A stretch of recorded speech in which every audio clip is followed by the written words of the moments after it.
আসসালামু আলাইকুম। রূপার গল্পকথন অডিও বুকে আজ আপনারা শুনবেন ময়ূরাক্ষী পর্ব ৫।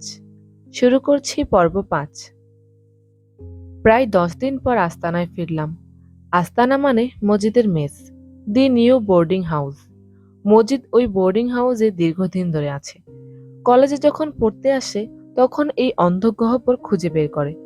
নামমাত্র ভাড়ায় একটা ঘর, সেই ঘরে একটা চৌকি, একটা টেবিল, চেয়ারের ব্যবস্থা নেই, কারণ চেয়ার পাতার জায়গা নেই। মসজিদের চৌকিতে একটা শীতল পাটি শীত গ্রীষ্ম সবসময় পাতা থাকে, মশারিও খাটানো থাকে। প্রতিদিন মশারি তোলা এবং মশারি ফেলার সময় মসজিদের নেই। তাকে সকাল থেকে রাত ১১টা পর্যন্ত নানান ধান্দায় ঘুরতে হয়। প্রতি মাসে ৩টি মানি অর্ডার করতে হয়, একটা দেশের বাড়িতে, একটা তার বিধবা বড় বোনের কাছে এবং তৃতীয়টি আবুল কালাম বলে এক ভদ্রলোককে। এই ভদ্রলোক মজিদের কোনো আত্মীয় নন।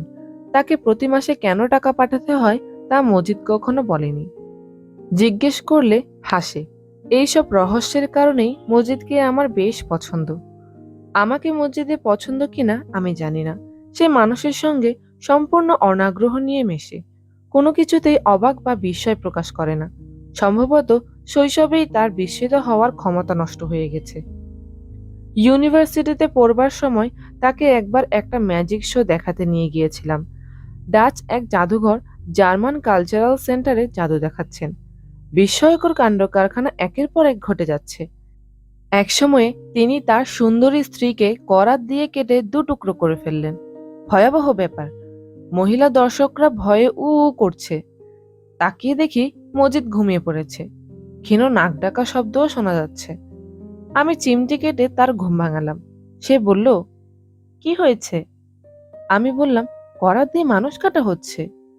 মজিদ হাই তুলতে তুলতে বলল, ও আচ্ছা। সে সম্পূর্ণ নির্লিপ্ত ভঙ্গিতে তাকিয়ে রইল। অথচ আমি অনেক ঝামেলা করে দুটো টিকিট জোগাড় করেছি, যাতে একবার অন্তত সে বিস্মিত হয়। আমার ধারণা তাজমহলের সামনেও তাকে যদি নিয়ে যাওয়া হয়, সে হাই চাপতে চাপতে বলবে, ও আচ্ছা, এটাই তাজমহল, ভালোই তো, মন্দ কি। মজিদকে আমার একবার তাজমহল দেখানোর ইচ্ছা, শুধু দেখার জন্য সত্যি সত্যি সে কি করে, বা আসলে সে কিছু করে কিনা। ১০ দিন পর মজিদের সঙ্গে আমার দেখা। সে একবার মাত্র মাথা ঘুরিয়ে তাকালো, তারপরেই পত্রিকা পড়তে লাগলো। বছর খানেক আগের বাসি একটা ম্যাগাজিন। একবার জিজ্ঞাসাও করলো না আমার খবর কি, আমি কেমন আছি, এতদিন কোথায় ছিলাম। আমি বললাম, তোর খবর কি রে মজিদ? মজিদ এই প্রশ্নের উত্তর দিল না। অপ্রয়োজনীয় কোনো প্রশ্নের উত্তর সে দেয় না। তোর আজ টিউশনি নেই, ঘরে বসে আছিস যে? আজ শুক্রবার। তখন মনে পড়ল, ছুটির দিনে যখন তার হাতে কোনো কাজ থাকে না, তখনই সে ম্যাগাজিন জোগাড় করে। ম্যাগাজিনের পাতা উল্টাতে উল্টাতে ঘুমায়, আবার জেগে উঠে ম্যাগাজিনের পাতা উল্টায়। কিছুক্ষণ পর আবার ঘুমিয়ে পড়ে। জীবনের কাছে যেন তার কোনো কিছুই চাওয়া পাওয়ার নেই। ৪-৫টা টিউশনি, মাঝে মধ্যে কিছু খুচরা কাজ এবং প্রুফ দেখার কাজ করেই সে খুশি। বিএ পাশ করার পরে কিছুদিন সে চাকরির চেষ্টা করেছিল। তারপর, দূর, আমার হবে না, এই বলে সব ছেড়ে ছুড়ে দিল।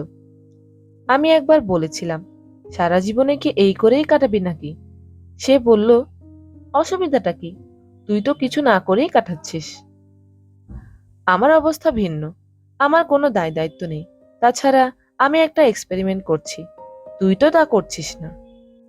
মজিদ কিছুই বলল না।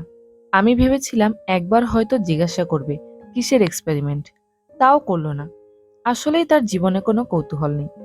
রূপাকে অনেক বলে কয়ে একবার রাজি করেছিলাম, যাতে সে মজিদকে নিয়ে চিড়িয়াখানা থেকে ঘুরে আসে। আমার দেখার ইচ্ছা, একটি অসম্ভব রূপবতী এবং বুদ্ধিমতী মেয়েকে পাশে পেয়ে তার মনের ভাব কি হয়। আগের মতোই সে কি নির্লিপ্ত থাকে, না জীবন সম্পর্কে খানিকটা হলেও আগ্রহী হয়। আমার প্রস্তাবে রূপা প্রথমে খুব রাগ করলো, চোখ তীক্ষ্ণ করে বলল, তুমি নিজে কখনো আমাকে চিড়িয়াখানায় নিয়ে গিয়েছো? চিনি না জানি না একটা ছেলেকে নিয়ে আমি যাব? তুমি আমাকে পেয়েছো কি?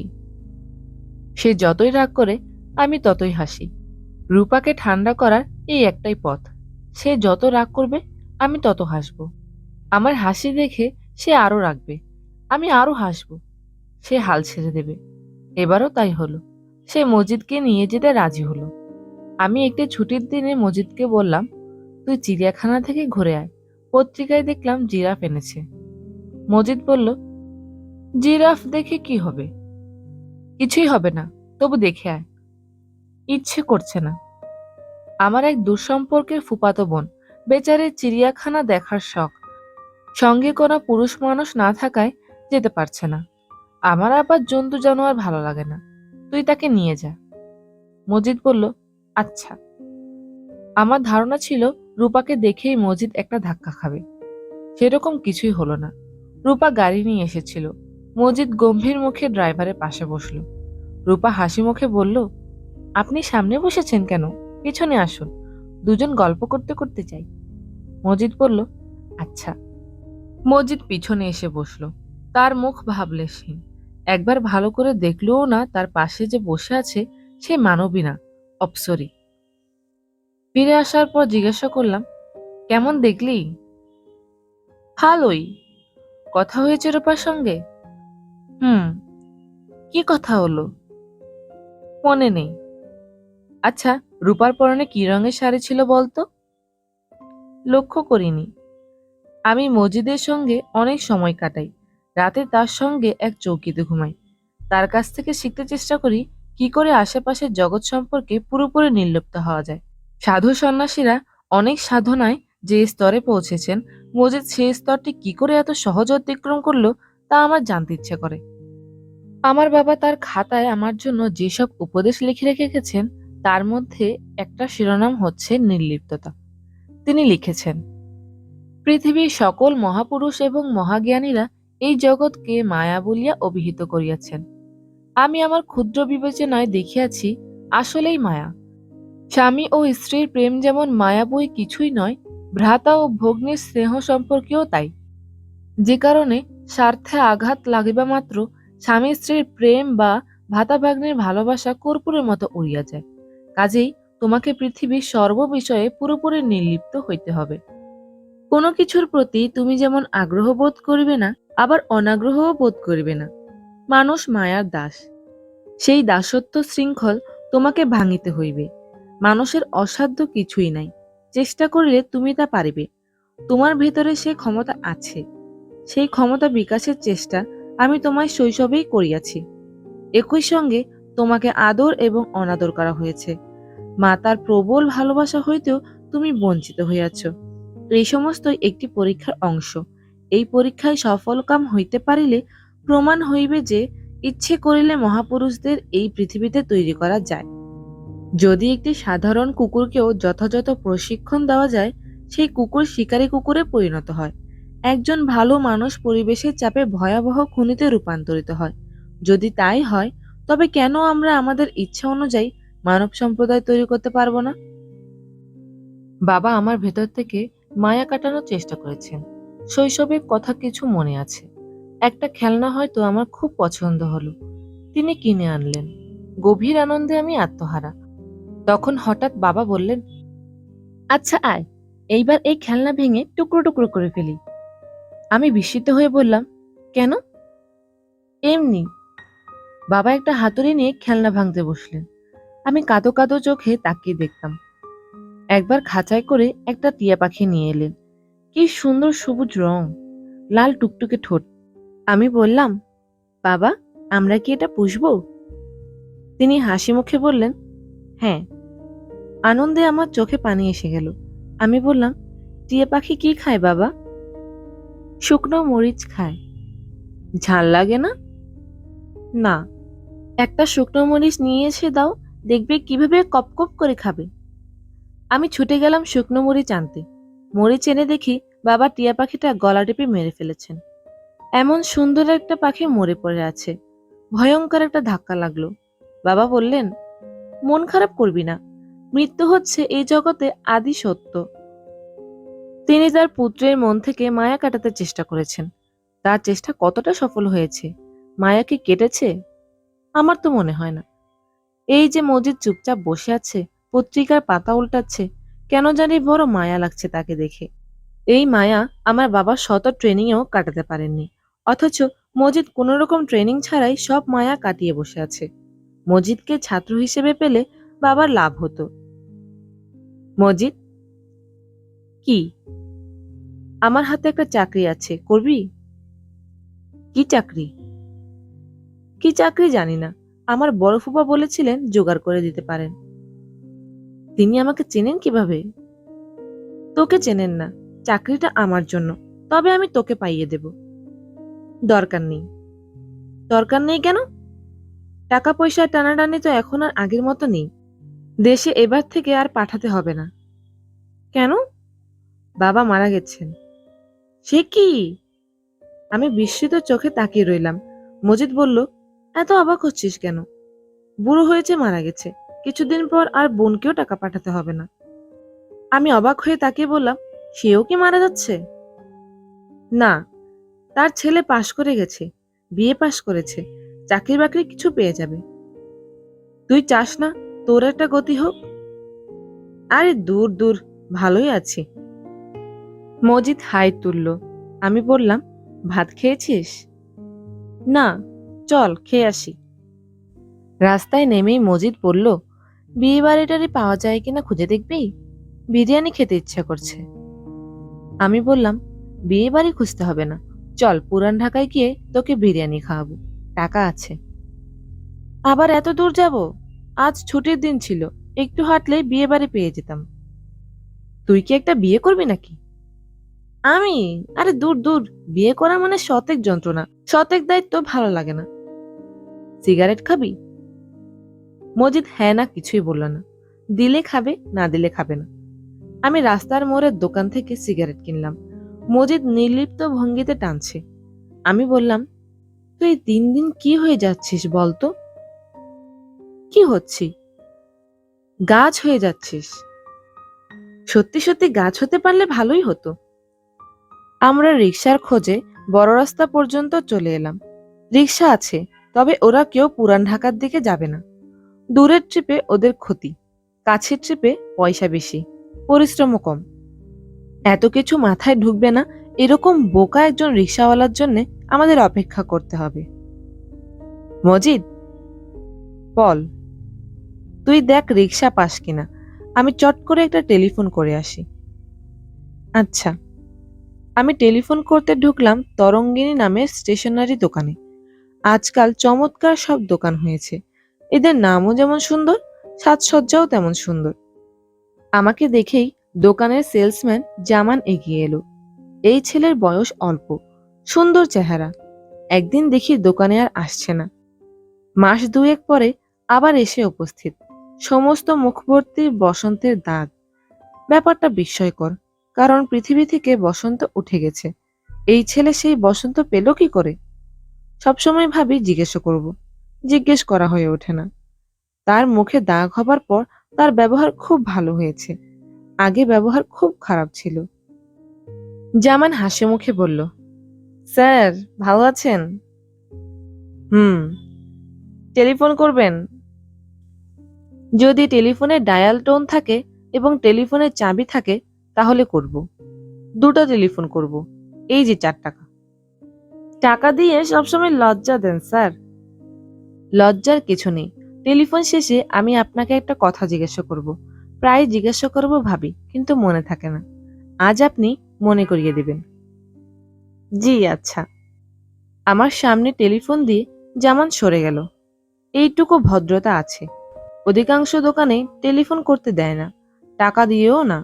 যদিও দেয়, রিসিভারের আশেপাশে ঘুরঘুর করে, কি কথা হচ্ছে তা শুনবার জন্য। হ্যালো, কে কথা বলছেন? তুমি কি মীরা? হ্যাঁ হ্যাঁ, আমি মীরা। আপনি কি আমি বুঝতে পারছি। আপনি টুটুল। আসল জন না, নকল জন। ওই দিন খট করে টেলিফোন রেখে দিলেন কেন? আমার অসম্ভব কষ্ট হয়েছিল। টেলিফোন নামিয়ে রাখিনি তো, হঠাৎ লাইন কেটে গেল। আমিও তাই ভেবেছিলাম।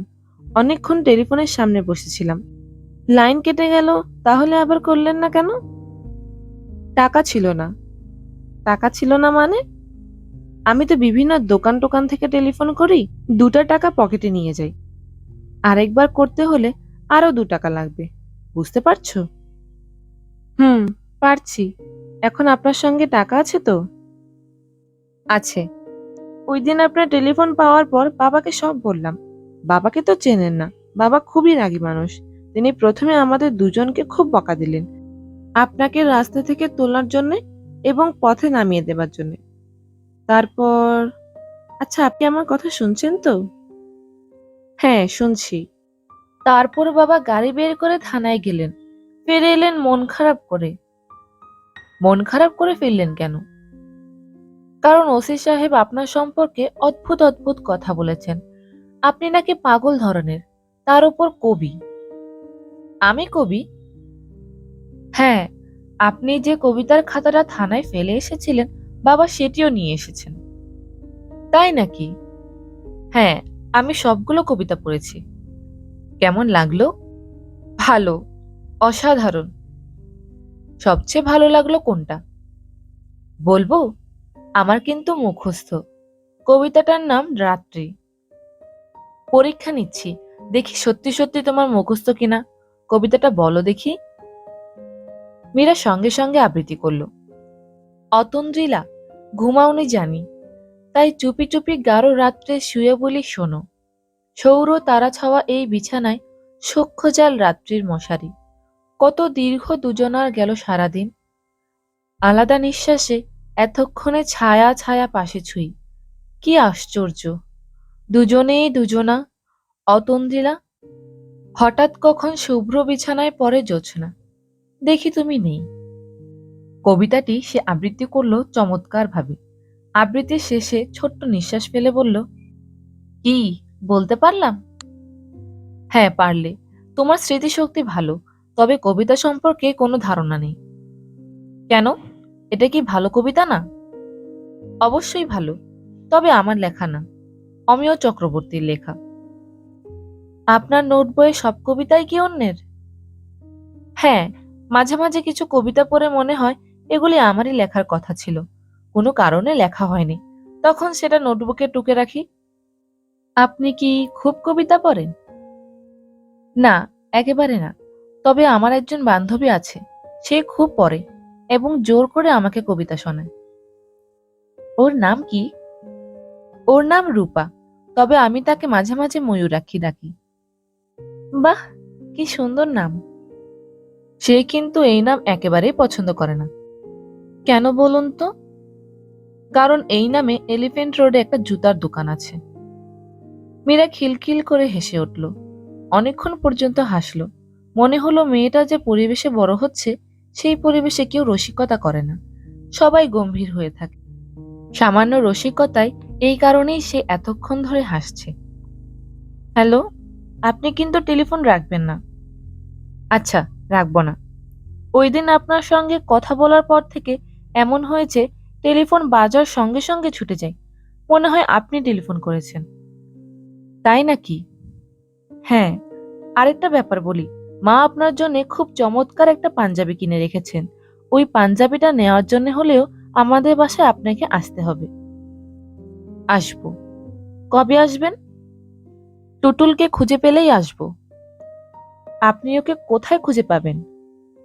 আমি খুব সহজেই পাবো। হারানো জিনিস খুঁজে পাওয়ার ব্যাপারে আমার খুব নামডাক আছে। আচ্ছা, ওই দিন আপনি কি করে বললেন যে টুটুল ভাইয়ের কপালে একটা কাটা দাগ আছে? আমার কিছু সুপার ন্যাচারাল ক্ষমতা আছে, আমি মাঝে মাঝে অনেক কিছুই বলতে পারি। হুম, বলুন তো আমি কি পরে আছি? তোমার পরনে আকাশি রঙের শাড়ি।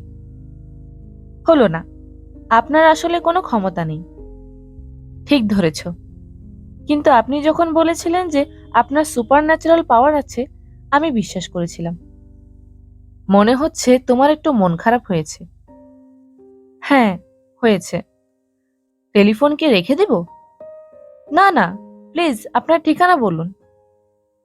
আমি আমার টেলিফোন নামিয়ে রাখলাম। অনেকক্ষণ কথা হয়েছে, আর না। মজিদ বোধহয় রিকশা ঠিক করে ফেলেছে, তবে ঠিক করলেও সে আমাকে এসে বলবে না, অপেক্ষা করবে। এর মধ্যেই অতি দ্রুত রূপার সঙ্গে একটা কথা সেরে নেওয়া দরকার। আমি টেলিফোন করতেই রূপার বাবা ধরলেন। আমি গম্ভীর গলায় বললাম, এটা কি রেলওয়ে বুকিং? তিনি ক্ষিপ্ত গলায় বললেন, ফাজিল ছোকরা, হু আর ইউ? কি চাও তুমি? রূপাকে দেবেন? রাস্কেল, ফাজলামি করার জায়গা পাও না। আমি তোমাকে এমন শিক্ষা দেব? আপনি এত রেগে গেছেন কেন? Shut up! আমি ভদ্রলোককে আরো খানিকক্ষণ হইচই করার সুযোগ দিলাম। আমি জানি হইচই শুনে রূপা এসে টেলিফোন ধরবে। হলেও তাই। রূপার গলা শোনা গেল। সে করুণ গলায় বলল, তুমি চলে এসো। কখন? এই এখন। আমি বারান্দায় দাঁড়িয়ে থাকবো। আচ্ছা, আসছি। অনেকবার আসছি বলেও তুমি আসোনি। এইবার যদি না আসো তাহলে? তাহলে কি? রূপা খানিকক্ষণ চুপচাপ থেকে বলল, আমি বারান্দায় দাঁড়িয়ে থাকবো। রূপার বাবা সম্ভবত তার হাত থেকে টেলিফোনটা কেড়ে নিলেন। খট করে রিসিভারটা নামিয়ে রাখা শব্দ হলো। আজ ওদের বাড়িতে ভূমিকম্প হয়ে যাবে। রূপার বাবা, মা, ভাই, বোন কেউ আমাকে সহ্য করতে পারে না। রূপার বাবা তার দারোয়ানকে বলে রেখেছেন, কিছুতেই যেন আমাকে ওই বাড়িতে ঢুকতে না দেওয়া হয়। আজ কি হবে কে জানে। বাইরে এসে দেখি মজিদ রিকশা ঠিক করেছে। রিকশাওয়ালা রিকশার সিটে বসে ঘুমোচ্ছে। মজিদ শান্ত মুখে ড্রাইভারের পাশে বসে বিশ্রাম করছে। আমার মনটা একটু খারাপ হয়ে গেল। আজও জামানকে জিজ্ঞাসা করা হলো না তার মুখে বসন্তের দাগ হলো কি করে। কিছু কিছু প্রশ্ন আছে যা কোনদিনও করা হয় না। এটিও বোধহয় সেই জাতীয় কোনো প্রশ্ন। বিরিয়ানি খেয়ে অনেক রাতে ফিরলাম। অসহ্য গরম। সেই গরমের ছোট্ট একটা চৌকিতে আমি এবং মজিদ শুয়ে আছি। মসজিদের হাতে হাত পাখা। সে দ্রুত তার পাখা নাড়ছে। গরম তাতে কমছে না, বরং বাড়ছে। মনে হচ্ছে ময়ূরাক্ষী নদীটাকে বের করতে হবে, নয়তো এই দুঃসহ রাত পার করা যাবে না। মসজিদের হাত পাখার আন্দোলন থেমে গেছে। সে গভীর ঘুমে অচেতন। ঘরে শুনশান নীরবতা। আমি ময়ূরাক্ষী নদীর কথা ভাবতে শুরু করলাম। সঙ্গে সঙ্গে দৃশ্য পাল্টে গেল।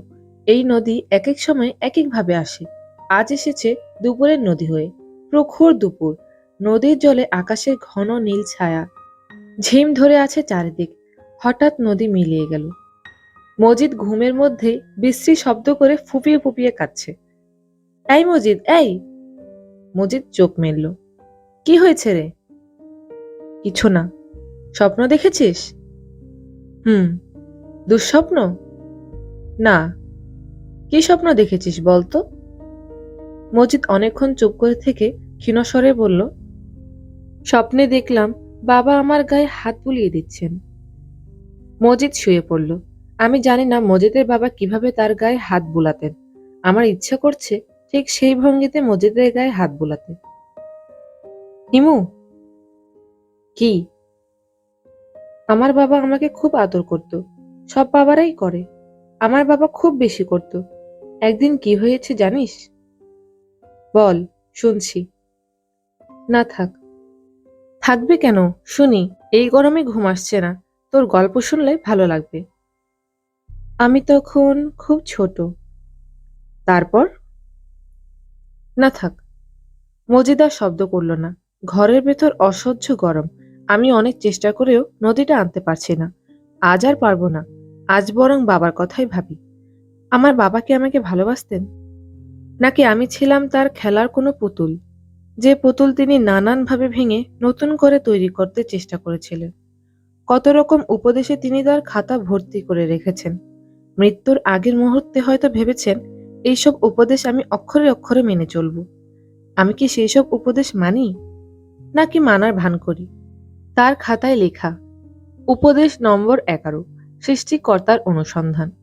সৃষ্টিকর্তার অনুসন্ধান করিবে, ইহাতে আত্মার উন্নতি হইবে। সৃষ্টিকর্তাকে জানা এবং আত্মাকে জানা একই ব্যাপার।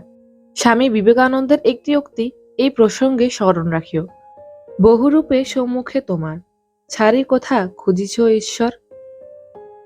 মজিদ আবার কাঁদছে, ফুপিয়ে ফুপিয়ে কাঁদছে। তবে কাঁদছে ঘুমের মধ্যে। সে আবার ঘুমিয়ে পড়েছে। সে কি প্রতি রাতেই কাঁদে? শুনছিলেন ময়ূরাক্ষী পর্ব 5। পরবর্তী পর্ব শুনতে রূপার গল্পকথন অডিও বুকের সাথেই থাকুন। ধন্যবাদ।